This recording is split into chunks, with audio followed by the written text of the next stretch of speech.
નમસ્કાર મિત્રો, આપણે બધા જ આપણા સંતાનોને ખૂબ પ્રેમ કરીએ છીએ, પરંતુ આપણી કેટલીક અપેક્ષાઓ તેમનાથી ન સંતોષાય ત્યારે સ્વાભાવિક આપણે નારાજ થઈએ છીએ.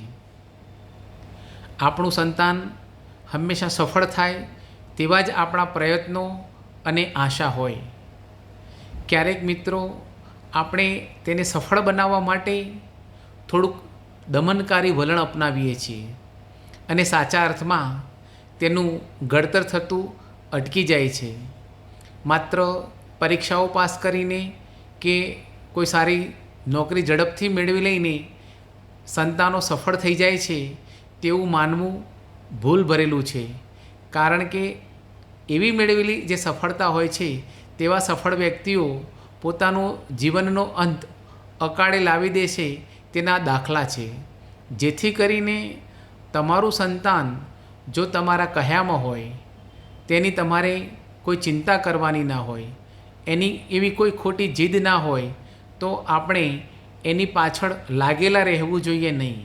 એને સ્વતંત્ર રીતે પોતાનું કાર્ય કરવા દેવું જોઈએ અને જો એમાં એને કોઈ તકલીફ પડે, એની કોઈ ભૂલ પડે તો આપણે એને સપોર્ટ કરવાનો છે. બાકી જો વારંવાર આપણે એના ઉપર એક દમનકારી વૃત્તિ રાખીશું તો તે અંદરથી પીડાશે અને પોતાના વ્યક્તિત્વનો સારો વિકાસ કરી શકશે નહીં. જેથી કરીને એક સફળ મા બાપ તરીકે આપણે આપણા સંતાનોને વ્હાલ કરીશું તો જ તેમનો સારો વિકાસ થઈ શકશે.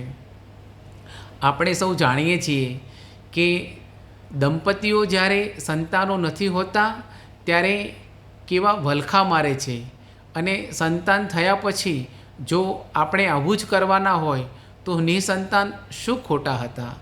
જેથી કરીને આપણે માત્ર ને માત્ર સંતાનને પ્રેમ કરીએ અને આ નિર્દોષ પ્રેમ હંમેશા તેમને આગળ જ લઈ જશે તેવી આપણે શ્રદ્ધા રાખીએ.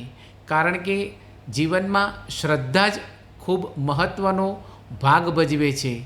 જેથી કરીને હવે આપણે આપણા બાળકો માટે ચિંતા નહીં પરંતુ તેમના વિકાસ માટે ચિંતન કરીશું.